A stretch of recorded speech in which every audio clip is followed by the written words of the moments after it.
To protect my privacy, I have kept my name anonymous. I'm not sure how to begin my story, but I'll do the best I can. I guess I'll start by informing you about the Blue's Clues show. For those of you who have never watched it, Blue's Clues is a show for young children that was created in 1996 and lasted for 10 years with a total of 6 seasons and 142 episodes. The show involves Steve or Joe looking for clues and solving mysteries with help from the audience. Blue was an animated dog that labeled the clues with her paw prints.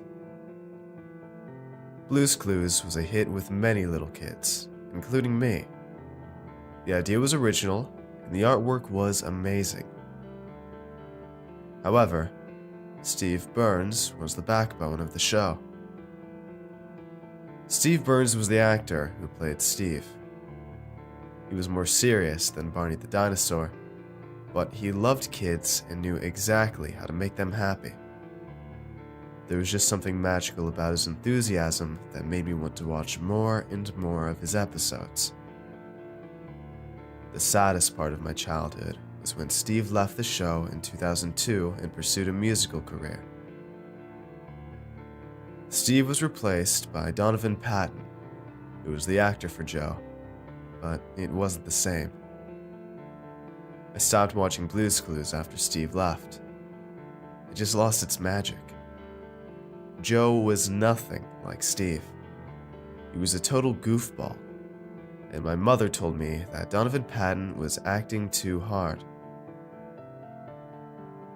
When I turned 16, my family moved to a large 3-story house in New York that was previously owned by a nice old lady. A few weeks after moving in, I decided to do some exploring in the attic. I found an old trunk. To my surprise, it was filled with a bunch of old VHS tapes. All of them were Blue's Clues tapes. I knew the old lady's cell phone number, so I decided to call her and ask her about the tapes. She told me that she bought them from a collector a few years back for her little grandson to watch.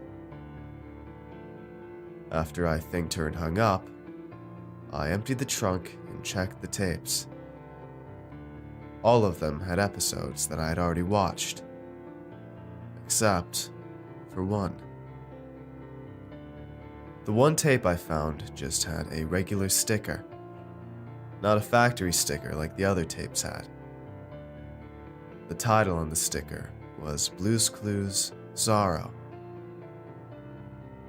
I thought the title was a little strange, but I figured it was just a copy of the Steve Goes to College episode.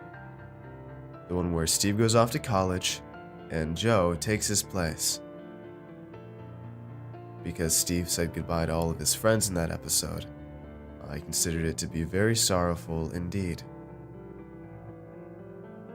When my parents went on their anniversary trip and left me in charge of the house one night, I figured it was a perfect opportunity to check out the tape.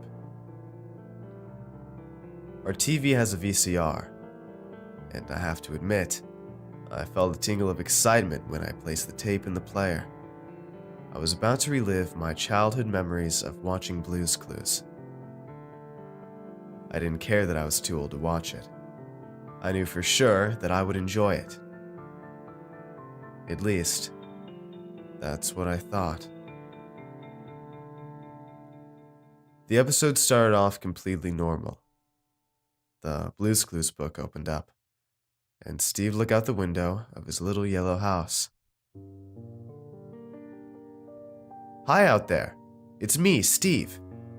Have you seen Blue? Wait. She's not here. Well, come on in."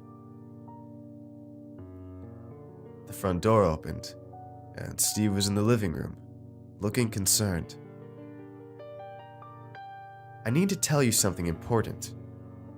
Blue is at the pet hospital, and she's having an operation on her heart. I hope she's okay." Steve stopped talking and looked down at the floor. The scene ended. The next scene showed Steve at the pet hospital. He sat in the waiting room without making a sound. He did nothing else but stare at the doors that led to the operating rooms. The surgeon opened the door, but she wasn't animation. She was a real person. She whispered in Steve's ear, but I could hear everything she said. Her heart stopped beating. We tried our best, but we couldn't get it to beat again. I'm sorry. The scene ended. The next scene started with a title card saying that a month had passed after Blue's funeral. A deep voice spoke. There are 5 stages in the grieving process: denial, anger, bargaining, depression, and acceptance, the voice said. Steve will experience 3 stages all at once: depression, anger, and mental illness. Steve was in his bedroom, lying in his bed. He began to cry, and the color of the episode turned black and white, like a depressing old photograph. He cried so hard, his breathing grew shallow. The scene ended. The next scene showed Steve sitting up in his bed. He stopped crying, but his face was red, and his teeth were clenched tightly. In his hands, he had his stuffed anteater, Horace. He screamed, "Blue!" at the top of his lungs. His scream sent chills down my spine. Steve ripped off Horace's head, and black ooze spurted out of the stuffed animal's neck. Steve threw Horace in a fit of rage. When the anteater landed, the ooze completely covered the floor. I fought the urge to vomit. Against my better judgment, I decided to keep watching. Steve's body began to turn a darker and darker color by the second. After about 5 seconds, Steve turned completely black. He got up out of his bed, walked out of his bedroom, and walked into the living room. I thought he was going to sit in his big red thinking chair, but he didn't. He stood in front of the chair and stared at the screen for a full minute. His eyes lost their pupils and became nothing more than white dots. He started crying again, and white tears streamed down his face. Some sad piano music began to play.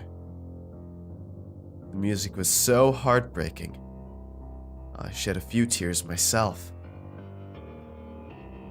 A message flashed across the screen. You can figure out Blue's Clues, but you can't figure out insanity. The scene ended. The next scene showed Steve still standing in the living room. He was no longer crying, and his body was a completely normal color. I can't live without Blue, he said. She was my best friend. She gave my life happiness and meaning. Without her, I have nothing to live for. The kids in the background that helped Steve find the clues started to cry and whimper.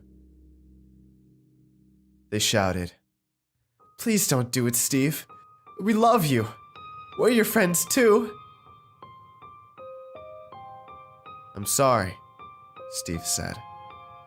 "I'm sorry if I break your hearts for doing this, but I have no choice. Goodbye." He held up a container. The camera zoomed in on the label, which said potassium cyanide.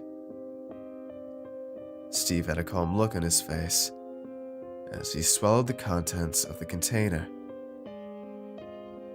He instantly collapsed. He foamed at the mouth, and his body twitched and thrashed on the floor like he was being electrocuted. He eventually stopped moving, and I knew that he was deceased. The episode finally ended as the TV cut to static. I sat still, dazed. It took my brain a few minutes to comprehend what I had just watched.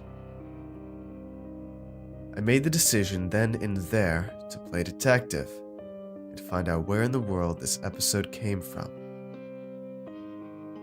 I looked up the name of the episode online, but came up with nothing. I knew that the company Viacom owned Blue's Clues, because their company name was shown on the factory stickers of the other VHS tapes. After a bit of research, I wrote a letter to the Viacom headquarters. I told them about my experience and asked if they knew where the tape came from. 2 weeks later, I got a reply in the mail. "Dear Mr. Name withheld. Thank you for taking the time to write to us.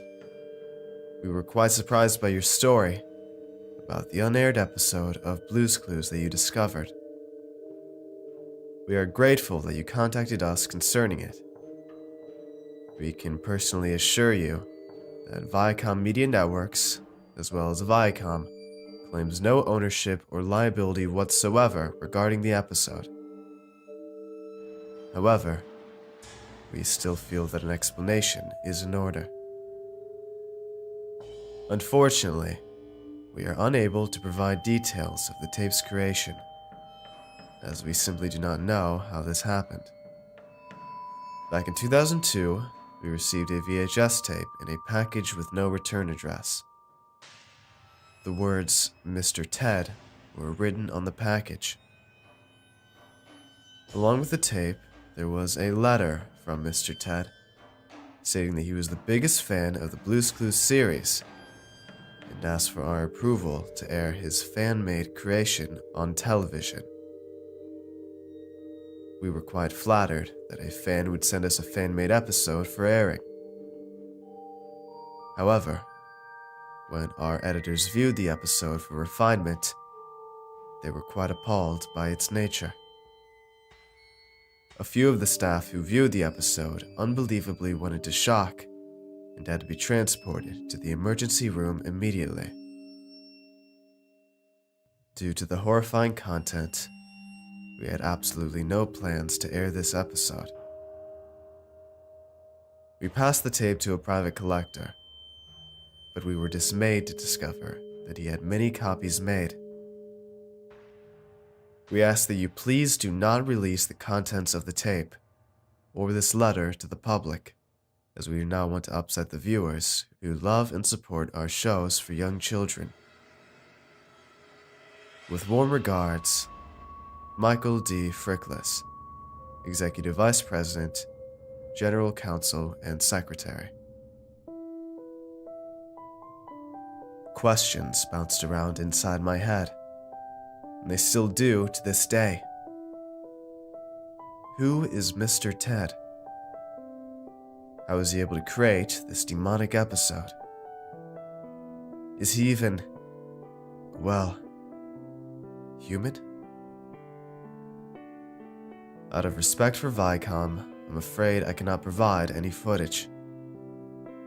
However, I figured releasing a single screenshot and a copy of the letter to the public wouldn't make them too angry.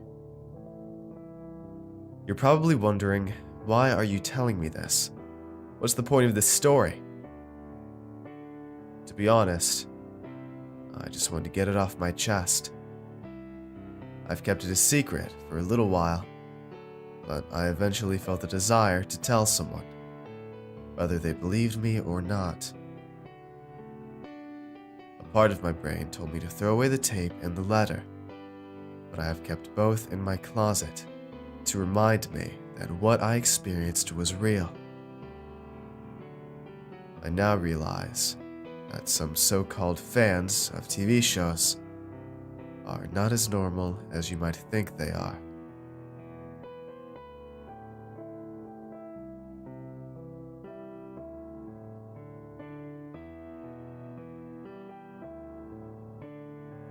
Hey everyone, I hope you enjoyed today's video. If you want to see more, let me know in the comments below, and tell me what you thought of this narration. Make sure to follow me on Twitter for updates, and if you'd like to get early videos, shoutouts, and much more, I'd appreciate it if you check out my Patreon page. It's a place where you can help support my channel while getting awesome rewards in the process, and every pledge helps out a ton, no matter the size. So if you'd like to see all the rewards I offer and consider becoming a patron, it'd mean a ton to me if you'd click the link in the description and just check it out. And don't forget to show some love to the amazingly talented authors who make these narrations possible. Have a good night, everybody. Cheers.